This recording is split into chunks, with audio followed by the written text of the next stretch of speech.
Most people don't sit and think about what legacy they want to leave behind. Most people are just busy trying to make it through the day. I mean, you've got things to do, people to look after, bills, work, tiredness, noise. Most days you're just focused on surviving the day in front of you, not thinking about the impact you'll have years from now. And that's not failure, it's just real life. But there is a quiet problem in that. If you never decide what matters, your day will always decide for you. And your day will always decide what's urgent, not what's meaningful. If you don't choose how you want to live, your habits will choose for you. And those habits will slowly become the legacy that you leave behind. Legacy sounds big and grand, but it isn't. It's not a statue or a big achievement. It's the effect that you have on people over time. It's the mood that you bring into rooms. It's the way that you handle pressure. It's what people can rely on from you. It's what they brace themselves for when they're with you. It's what your partner feels safe expecting. It's what your children learn is normal when they're around you. It's what your friends experience when they're struggling and they turn to you for guidance. And here's the uncomfortable bit. You're already leaving a legacy, whether you've thought about it or not. Every time you snap when you're stressed, people learn something. Every time you avoid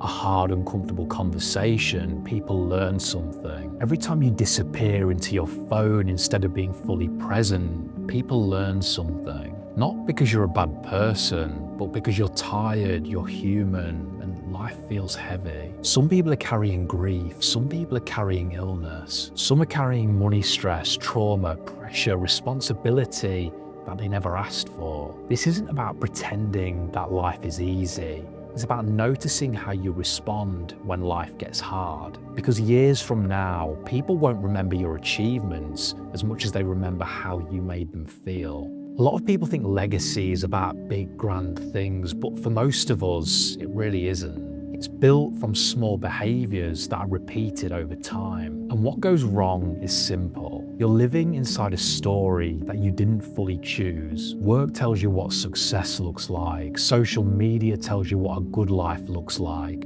Family patterns tell you what normal looks like. And because you're so busy, you never question it. You just keep moving and assume that you're aiming for the right things. But there's another trap as well. You tell yourself you'll think about the bigger stuff later, when work calms down, when the baby's sleeping a lot better, when work feels easier, when you feel less stressed. But life doesn't calm down, it just changes shape. It just changes its problems. So later never comes, and the years get spent managing, not choosing. There's also something that your brain does when it's under pressure. When you're stressed, your world shrinks and you focus what's right in front of you and block everything else out. That's not weakness, it's survival. But survival has a cost. It makes you think short term, it makes you reactive, it lowers your standards without you noticing. You start living by what you can tolerate, not by what you actually value and respect. You quietly lower the bar just to keep functioning. You start accepting behavior from yourself that you wouldn't want to see in someone you love. You become fine, you become getting by, but over time, getting by becomes your personality.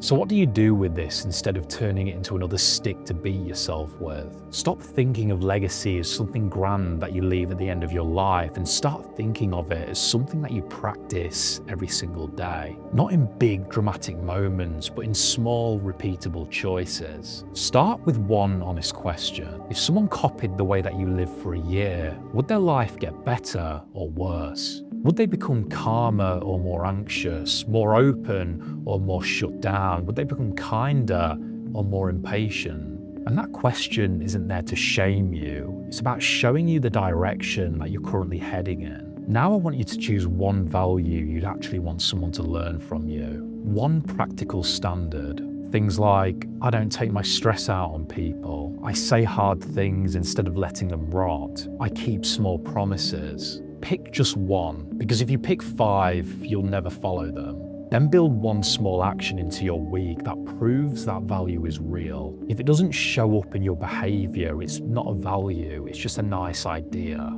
If your value is to stop snapping at people, then your proof might be one small pause before you speak when you feel irritated. If your value is honesty, your proof might be to have one hard conversation that you've been avoiding.